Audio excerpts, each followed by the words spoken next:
झूठ कितना भी आप बोल लीजिए, 100 झूठ बोल लीजिए, लेकिन सच छिप नहीं सकता है। सच जो है सच ही रहेगा।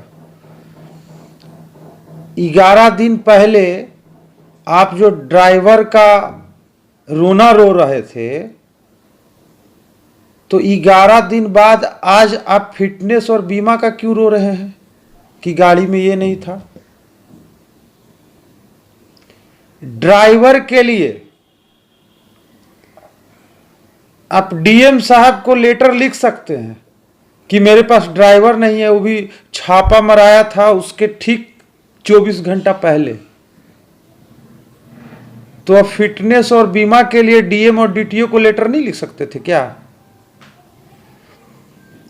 जब प्रेस कॉन्फ्रेंस में आप लोगों को जब बता रहे थे, झूठ पर झूठ बोल रहे थे, तो आपने ये क्यों नहीं बताया कि एम्बुलेंस से बालू क्यों ढोवा रहा था? वो भी जनता सुनना चाह रही थी।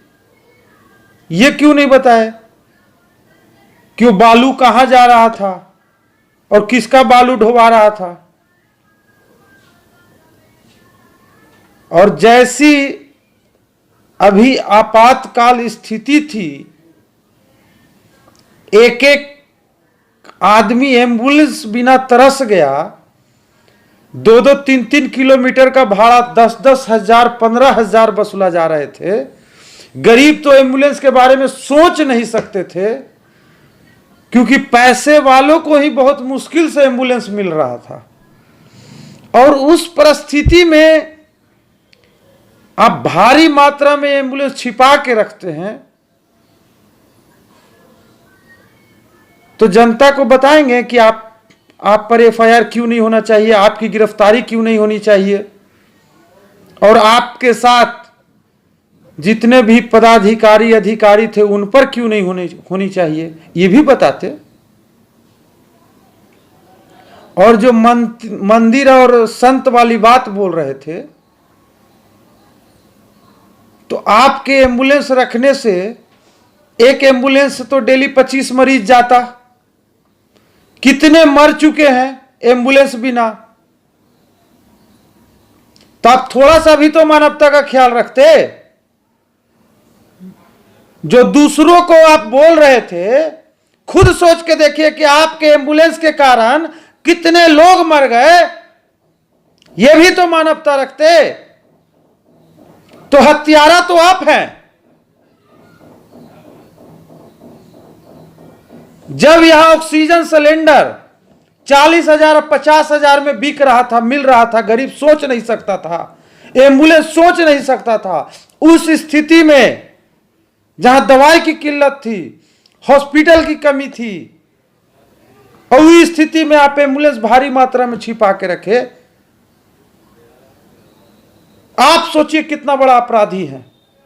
आपने अपने जनता का भी ख्याल नहीं रखा, घर का भी ख्याल नहीं रखा। आप तो दिल्ली एसी में अपना सोए हुए थे, जनता के बीच भी नहीं थे।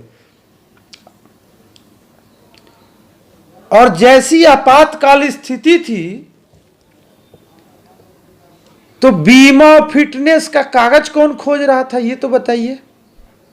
यहां तो किसी तरह से बस हॉस्पिटल पहुंचाना था, लोगों को मदद करना था। इसमें तो कोई एम्बुलेंस चलता तो मुझे नहीं लगता है कि कोई उसका पेपर भी खोजने आता कि इसका फिटनेस पेपर नहीं है, बीमा नहीं है।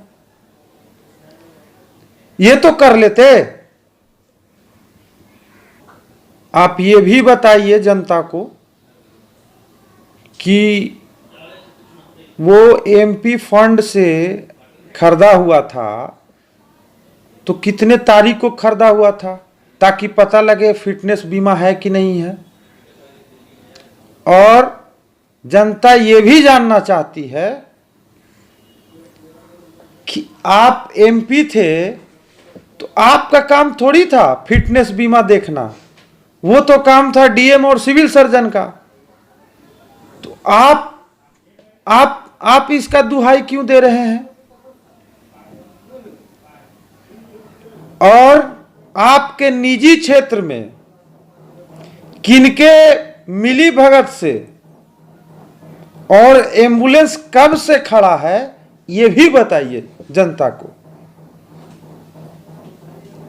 और जो बता रहे थे कितना सारा केस है, तो मैं बता देता हूं कि सबसे बड़ा अपराधी आप हैं, और दूसरा में जो इतना सारा आप केस कह रहे हैं ना, जो सरकार के खिलाफ, गलत सिस्टम के खिलाफ आवाज उठाता है, तो आप जैसे नेता 2-4 गो फर्जी केस करवाते हैं, उनको गिरफ्तार करवाते हैं। तो वैसे वैसे 2-4 फर्जी केस बहुत लोग करवाए हैं, तो मिला जुला के है।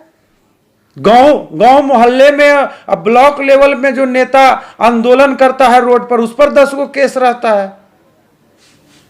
तो आप जैसे नेता ही फर्जी केस करवाते हैं। ये तो बिहार की जनता और देश की जनता जानती है ना कि कौन है इसमें, कौन है सेवक की भूमिका में और कौन क्या है। जो चेहरा तो उजागर हो गया ना, आईने में देखिए पता लग जाएगा कि क्या है आपका चेहरा। जनता यहां आईना दिखाने के लिए तैयार है। और अगले बार से प्रेस कॉन्फ्रेंस करिएगा तो ये सारे क्वेश्चन का आंसर आप दीजिएगा, जनता जानना चाहती है।